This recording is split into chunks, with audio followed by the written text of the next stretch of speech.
That is my Kandao Qoocam 8K camera out for its first trip. We were gonna fly some little kites around with my children, but it didn't go so well for me that day. So I'm here to talk about a few things I've learned about the Qoocam since I dropped it. And this video will start by taking one apart. Do you guys want to see what's inside of a Kandao Qoocam 8K? I know I did.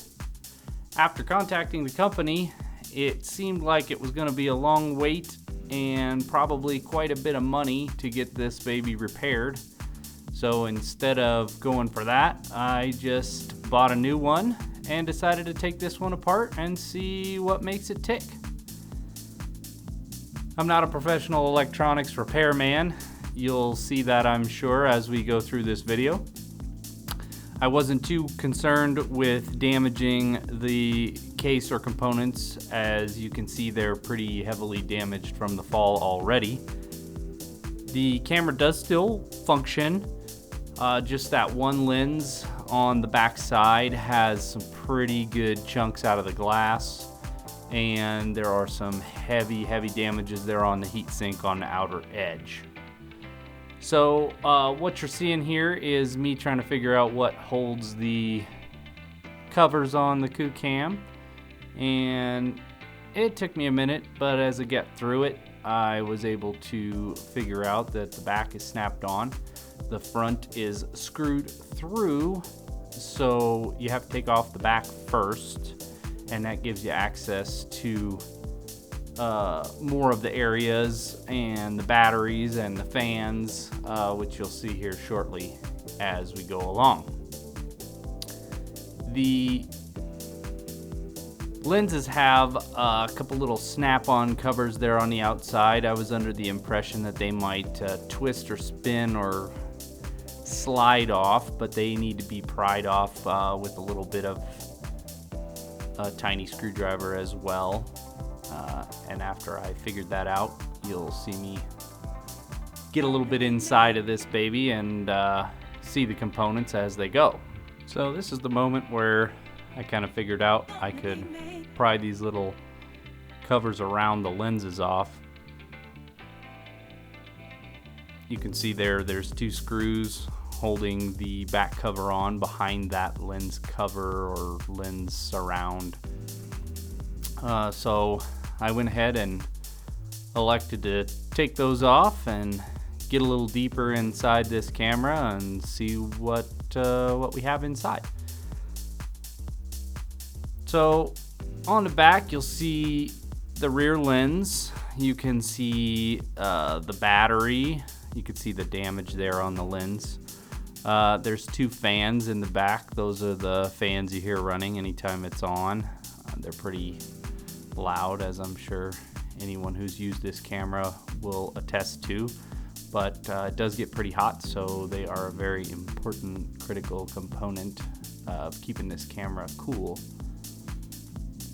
So as I went through, it took me a little bit of time. Like I said, I'm not an electronics expert, but I was able to figure out which pieces come out, and I believe I was able to dismantle this camera without any further damage. In the future, I plan to maybe take this lens and see if I can do any type of polishing or repair on the outer glass that comes up functional.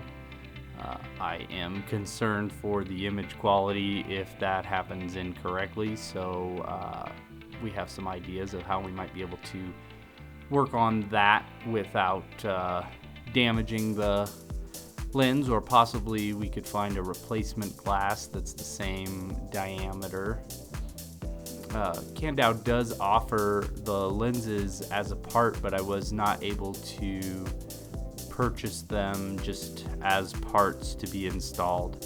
I'm still not sure if you could install these without doing an addressing or flashing of the main computer module.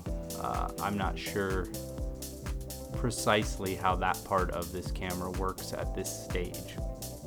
If there's somebody out there who understands that a little bit better, maybe knows where these components could be had or if they could be purchased and installed in order to make this a good functional 360 camera. Again, that would be a good deal for me, obviously, but I do have another Kandao Qoocam 8K already here in my hands, so I have been able to play with the new one and not be too concerned about whether or not I can repair this one in the end. It was an expensive mistake, obviously, but the key there is stability in the monopod that you use for it. My next video will be outlining the new monopod that I have built utilizing a microphone stand, and that will help us keep stable in winds such as what knocked this one over and was able to ruin it. So as we go through the dismantling process here, I was able to pick up the fans.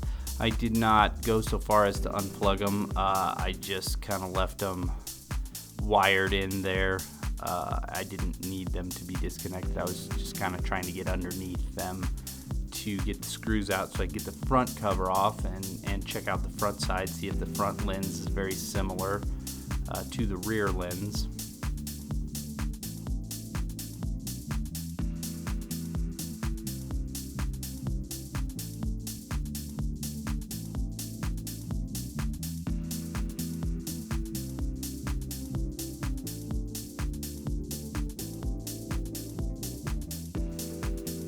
Battery is glued down. You can see I'm kind of gently prying on it, trying to decide if it's snapped in or glued in or how it's put together.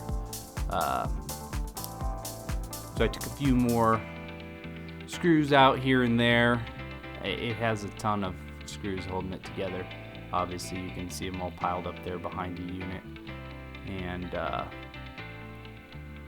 that got the front cover loose.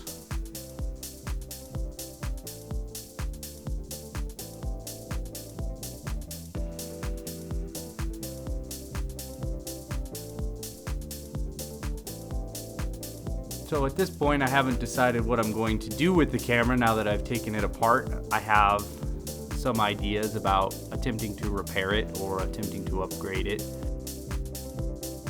I really like the shots from the Qoocam 8K, especially outdoor shots. It does have some issues when shooting indoors. I do have some trouble with it, but a lot of that can be fixed in post, and a lot of it is probably just inexperience with the camera, and as I get better with it and use it more often, I will be able to figure out those functions a little bit better. So we're down to the front lens here, and I'm able to get it loose. It's got pretty much the same as the rear lens, but it does have a different part number on it. If there's something you want to see me try to do with this camera, I'd love to hear that from you. If there's something that you would like to see done with the new camera, not the parts camera, I'd be happy to give those kinds of things a shot too. I'm entertaining all sorts of ideas and possibilities that we have.